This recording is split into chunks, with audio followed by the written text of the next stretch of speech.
All my life, I have lived in a little town, this little town. I have ridden my bike barefoot down the road at dusk, helmet abandoned on the porch, a gentle summer's breeze caressing my cheeks and playfully tangling my hair. I have stolen down to the little cove by our house, giggling friends in tow, shivering at the cool bite of the moonlight-bathed ocean as we held competitions of who could brave the cold for the longest. Memories made in a little town where nothing ever happens.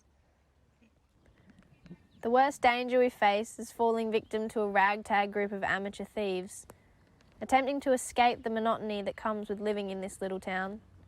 We are too insignificant and isolated for the problems plaguing the rest of the world. At least, that was the way it used to be.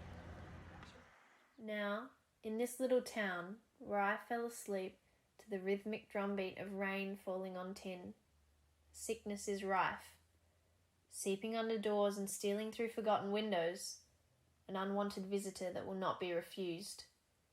Fear breeds and spreads faster than the virus itself, infecting populations and causing mass hysteria, reverting us to our animalistic instincts to survive.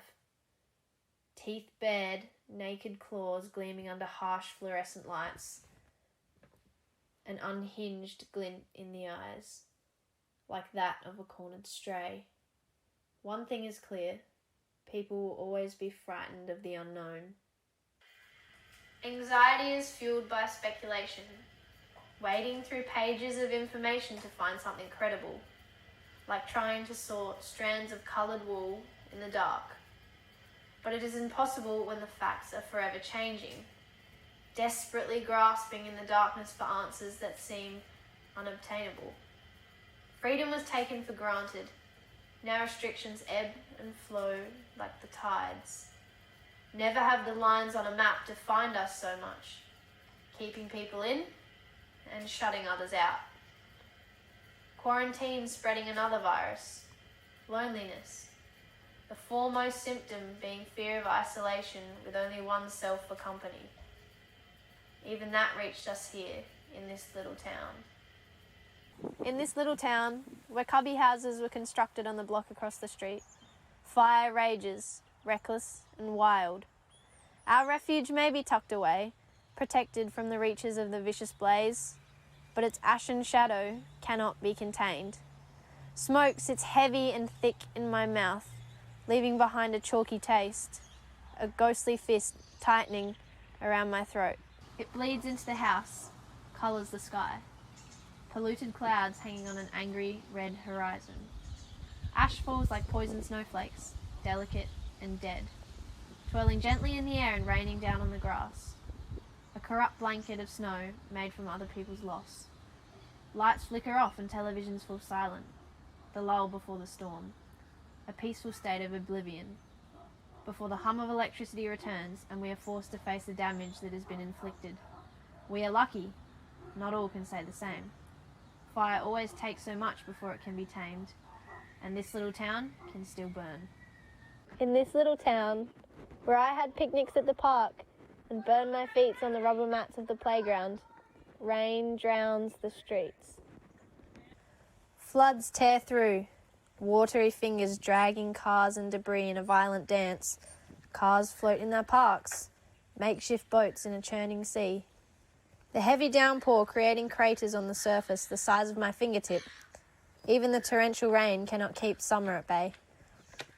Heat radiates through the thick storm clouds, the humidity uncomfortable and dense on my skin. The smell of this rain is different too, warmer and bitter, stinging my skin as it fires down from above. The grey waters leave a wake of destruction, spilling into stores like water through my fingers, spoiling anything in its path. I am used to the rain. It is frequent here. It is rare to go many days without the familiar pattering of droplets on the windows. Hours are spent tracing the spidery veins that trickle down the glass. But that rain is different. It nourishes our town, helping it to grow, not trying to wash it away. All my life I have lived in a little town, this little town. I've watched the fireworks from the same spot of sand every summer, sparklers in hand and glow sticks stacked up my arms in neon displays.